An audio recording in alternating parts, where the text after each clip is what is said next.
I am very gratified for your remembrances of even my little part that I played in the opening of relations between China and the Philippines. It has now become my responsibility, but certainly my privilege, to be able to continue on that legacy, to continue to promote the friendship between China and the Philippines. We already have between our two countries 100 agreements between the Philippines and China. We are going to sign close to a dozen on this trip, and that bodes well. And I believe it is important that the symbolic nature of this visit is also underpinned by a solid foundation of agreements, and perhaps this will be the beginning of our partnership as we face the new normal, we face the new post-pandemic global economy. Magandang araw po sa lahat, wina po ito ng Splat Communications at Simplified Strategic Solutions. Matindi po ang schedule ni Pangulong BBM ngayong araw. Panoorin po natin ang welcome ceremony ng China para kay PBBM.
Ang pagpupulong President BBM at ni President Xi Jinping.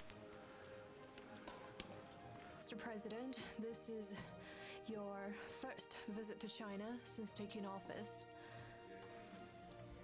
It's also your first official visit outside of ASEAN. You're also the first foreign leader that we receive here in China this year. All of these speak volumes about the closeness of China-Philippines relations. It also shows that our two sides both have an important position in each other's diplomatic agenda. I am very gratified for your remembrances of even my little part that I played in the opening of relations between China and the Philippines.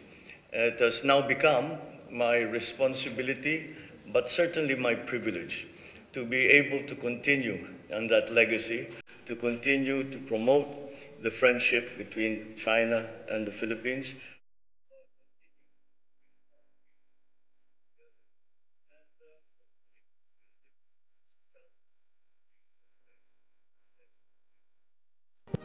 Paglagda ng bagong 14 na bagong bilateral agreements.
Meeting ni PBBM kay Chinese Premier Li Keqiang.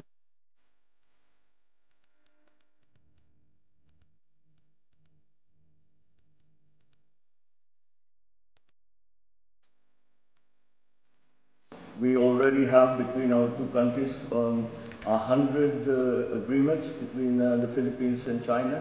We are going to sign close to a dozen on this trip, and that bodes well. And I believe it is important that the symbolic nature of this visit is also underpinned by a solid foundation of agreements, and perhaps this will be the beginning of our partnership as we face the new normal, we face the new post-pandemic global economy.